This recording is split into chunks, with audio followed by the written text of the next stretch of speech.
최근 정부가 수도권 기업에 걸린 규제를 완화하려는 움직임을 보이고 있습니다. 해외에 진출했던 기업도 유치해 경제를 일으키겠다는 취지인데요. 광주와 부산, 대구 등 5개 지역 상공회의소에서 지역 발전이 먼저라며 반대 성명을 냈습니다. 좀 더 자세한 이야기 광주 상공회의소 이후형 기획조사본부장과 이야기 나눠보겠습니다. 안녕하십니까? 네, 안녕하십니까. 성명을 내시게 된 배경이 좀 궁금한데요. 우선 정부가 최근에 어떤 고민을 하고 있던 겁니까? 네, 정부는 지난달 코로나19로 인한 경제 위기를 조기에 극복해 보고자 유통기업 유치 확대를 위한 대책을 발표하였습니다.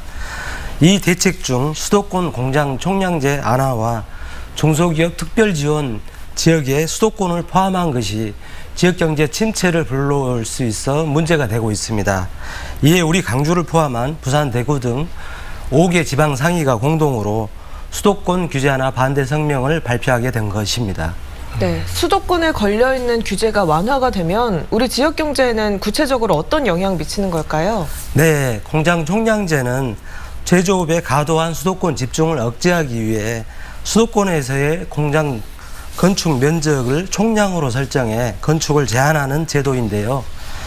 이러한 공장 총량제를 완화하여 입지를 우선 제공하게 되면 유턴 기업들이 당연히 여건이 좋은 수도권만 찾을 수밖에 없습니다.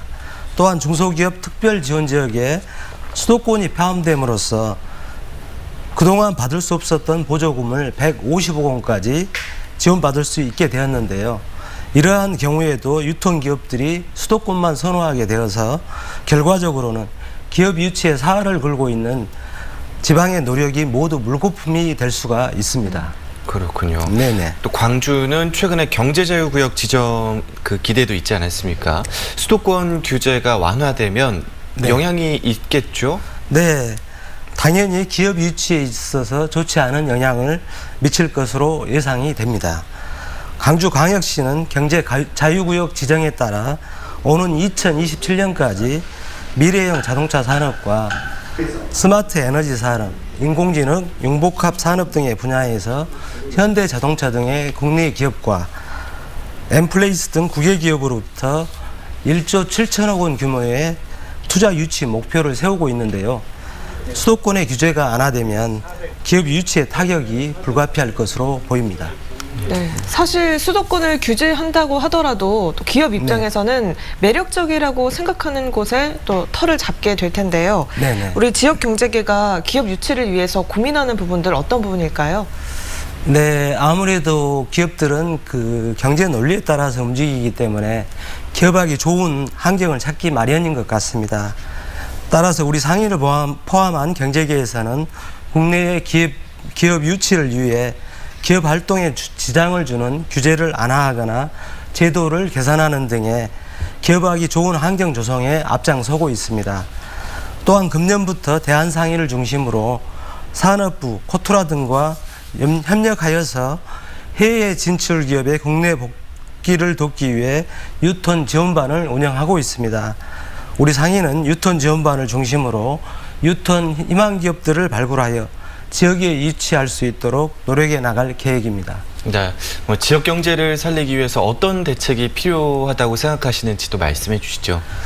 네, 국가균형발전위원회에서는 지난해 하반기에 2차 공공기관 지방 이전을 본격 추진한다고 하였는데 아직까지도 국토연구원의 용역 결과가 나오지 않아서 계속 미뤄지고 있습니다. 지방 경제를 살리기 위해서는 2차 공공기관 지방 이전이 하루빨리 추진이 되어야 한다고 봅니다. 또한 유턴 기업들이 비수도권에 우선적으로 정착할 수 있도록 세금 및 금융비용 감면, 보조금 지원, 연구개발 투자비 지원 확대 등의 강력한 유인책이 절실하다고 생각됩니다.